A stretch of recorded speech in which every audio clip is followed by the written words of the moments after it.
Hello everyone, welcome back to the Coding Destination. So my name is Chirag Vaishnav, and in the continuation of the graph series that we started on this particular channel, the question that today we are going to solve is detect a cycle in an undirected graph. So in the starting what we did DFS, we did BFS, then we did a application based question on DFS, that is number of islands, and now we are moving with the graph cycle detection in directed graph, and the next video will be on undirected graph.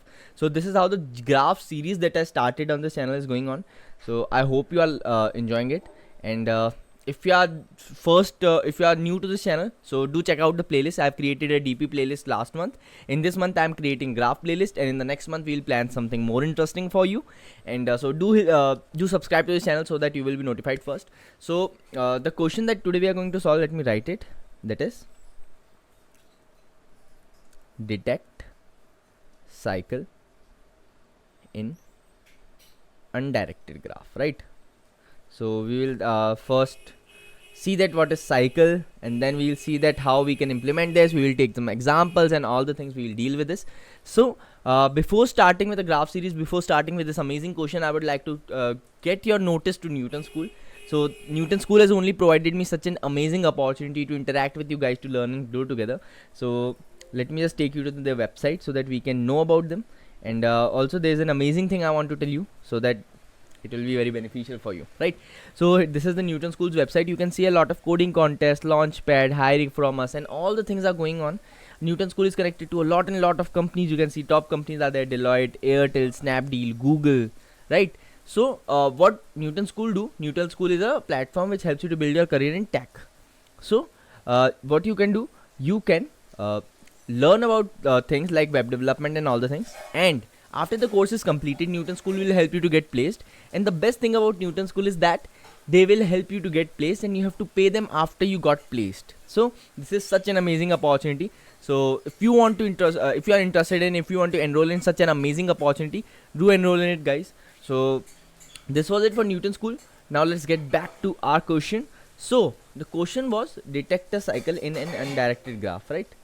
So let's say हमारे graph क्या given है, right? तो हम graph देखते हैं सबसे पहले.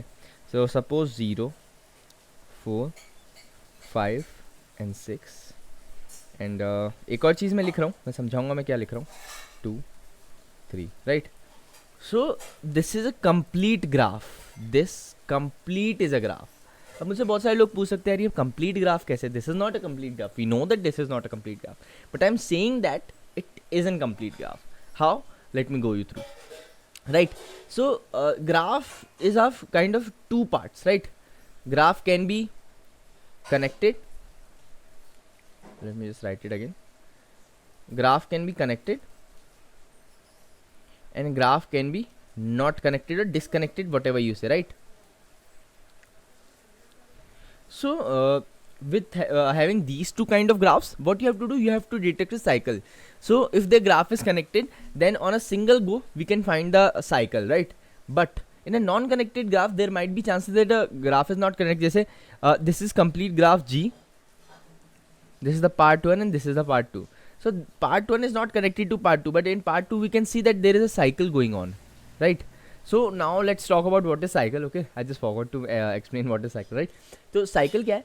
Cycle is a thing that in which through each node you can get back to that node again to the given path only, right? Suppose I'm starting with 1. So with 1 I can go to 8 or 2. Let's say I go to here 2. With 2 I can go to 3. With 3 I can go to 8. Yes, absolutely. Right? With 3 मैं 8 पे गया. क्या 8 से मैं 1 पे जा सकता हूँ? हाँ. क्या मैं 1 पे पहले था और 1 पे वापस आ गया हूँ? Yes. So this is in cycle, right? So this is what a cycle is, and this is how we are going to find the cycle. And what you have to do, what I want to point out your notice to, that this itself is a connected graph.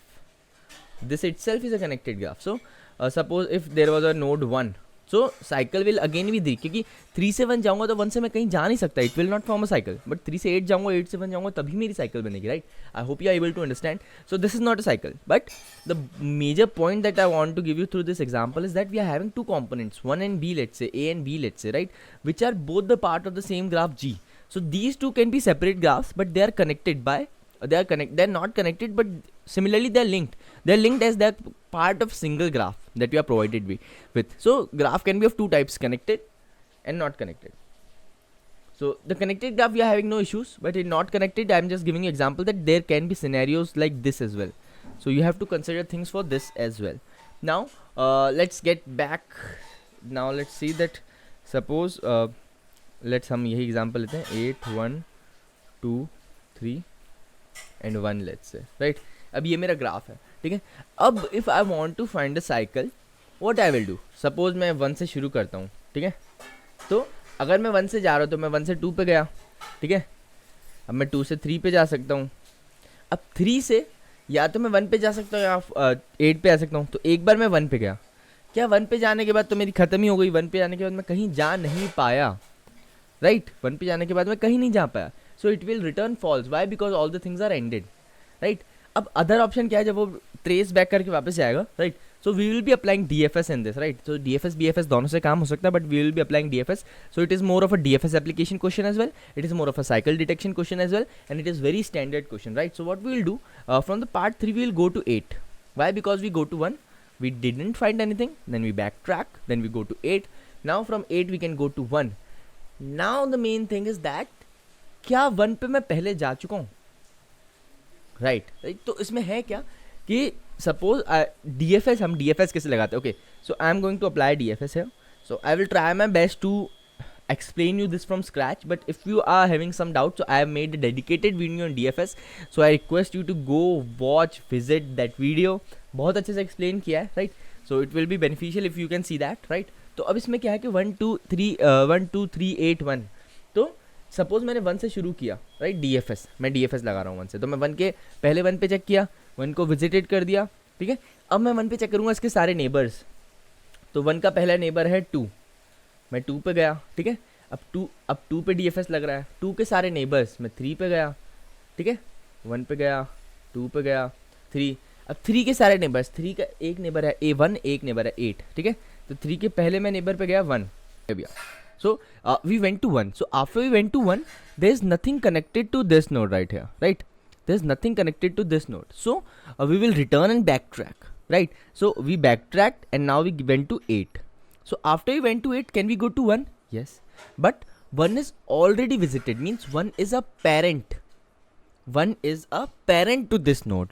Parent to this node or ancestor to this node in a sense कि क्या वो पहले visited है, ठीक है. ठीक है, जैसे मैं 1 का शुरू करता हूँ. Okay, so we started with 1. 2 का पेरेंट है 1, ओके, है ना. 3 का पेरेंट है 2, ओके. 8 का पेरेंट है 3, ओके. सो 8 का पेरेंट है 3, 3 का पेरेंट है 2, 2 का पेरेंट है 1. तो क्या 8 का पेरेंट है? Yes, right. And when 8 is being connected to its one of the parent, then we are with the answer that okay we have found a cycle, right. क्यों? क्योंकि मैं घूम के वहीं आ गया, राइट. पेरेंट से स्टार्ट किया था और वापस पेरेंट पे आ गया. जिस पेरेंट से शुरू किया था उसी पेरेंट पे वापस आ गया, okay. So at each node you will be having 2 options. Either if it is visited, अगर वो विजिटेड है, ठीक है. अगर विजिटेड है तो उस पर चेक करना कि क्या वो पेरेंट है. अगर वो विजिटेड है और पेरेंट भी है तब तो आपकी साइकिल मिल गई. अगर वो विजिटेड है और पेरेंट नहीं है तब तो साइकिल नहीं मिली, तब बैक ट्रैक करना पड़ेगा, राइट. एंड दिस केस जब वो नॉट विजिटेड है तब चेक फॉर साइकिल इन सब ग्राफ. उसके सब ग्राफ में साइकिल के लिए हमें चेक करना है, right. So this was the logic. It was pretty simple, right? Now let's jump to the code part so that we can get started with the coding, right? Okay.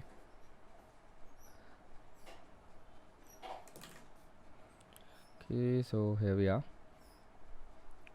Right, Hana? So first let's start with the util function and then we'll make the, okay. So first let's make the main call, right? So what you have to return?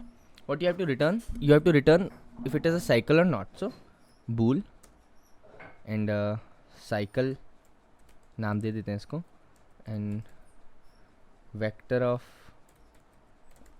of int adjacency हमें given है और number of nodes हमें given है, right हमें दो चीज़ें given है, एक तो हमें एडजेसेंसी लिस्ट गिवन है और एक नंबर ऑफ नोड्स गिवन है.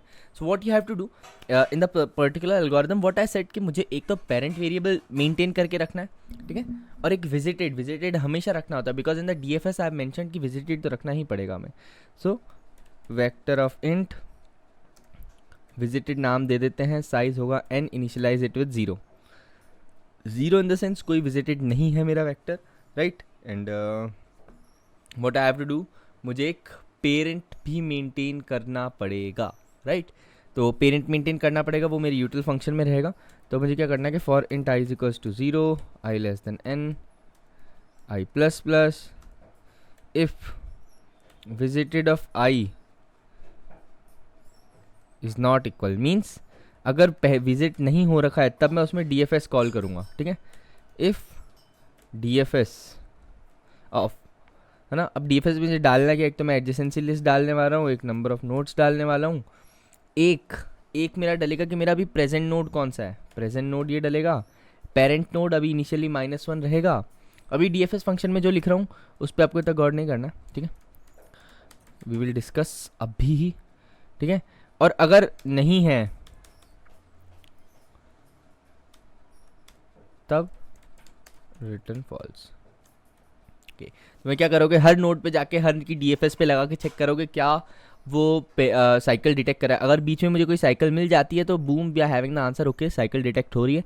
नहीं हो रही, एंड में मैंने पूरा डीएफएस कर लिया और कहीं भी साइकिल नहीं मिली तो मेरा रिटर्न फॉल्स कर देना. पर अब मेन जो गेम है it is in DFS. The DFS कैसे अप्लाई कर रहा हूँ, डीएफएस में आंसर कैसे मिल रहा है मुझे. So let's get for that. इसका डेटा टाइप भी, रिटर्न डेटा टाइप भी बूल ही रहने वाला है. नाम इसका डीएफएस दे देते हैं, ठीक है. नाम डीएफएस दे दिया. वेक्टर ऑफ इंट एडजेसेंसी नाम दे दिया, इंट एन नाम दे दिया. Vector of int and visited दे दिया.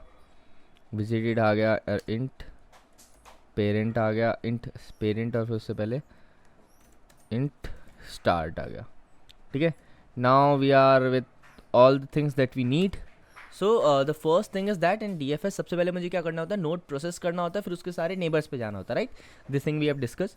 सो सबसे पहले मुझे क्या करना है कि विजिटेड ऑफ स्टार्ट को मैंने कर दिया ट्रू, ठीक है. विजिटेड ऑफ स्टार्ट को कर दिया true. And let's say parent की भी हम एक वेक्टर ही बना लेते हैं, ठीक है. Vector of vector of int, vector of bool parent and size false, right. False, right. अब इसमें हमें जब पेरेंट पास करना था, सो नो इश्यूज़, हम बिना इसके भी कर सकते हैं, है ना. तो हमें करना क्या है यहाँ पे कि ओके अच्छा, ठीक है. सो व्हाट वी डिड, हमने उसको ट्रू कर दिया. मैं उसके सारे नेबर्स पे मिलने जा रहा हूँ. So for auto I in adjacency of start, if not visited I, अगर वो नोड पहले से विजिटेड नहीं है तो मैं क्या करूँगा, I will be going for D F S. तो if D F S adjacency एन सब सेम रहने वाला है, विजिटेड भी सेम ही रहेगा.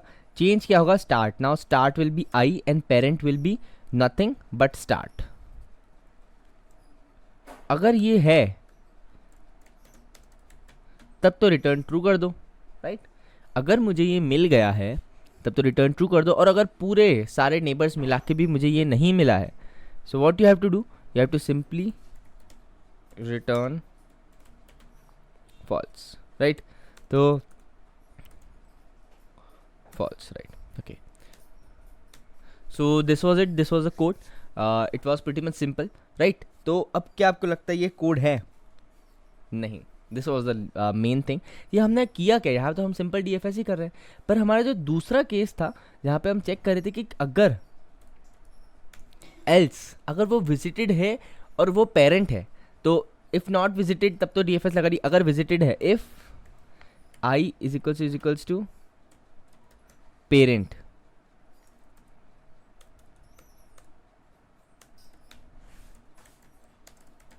Return true. अब कोड कंप्लीट हुआ and this was the main line. That's why I want you to emphasize on this much कि अगर मेरा जो रिसेंट है वो विजिटेड है और पेरेंट है तब तो हमें मिल गया return true.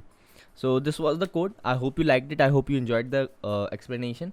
So this was it. If you like this video, give a thumbs up. Do subscribe to this channel. And if you are interested in Newton School's amazing opportunity, do enroll in it. So thanks for watching.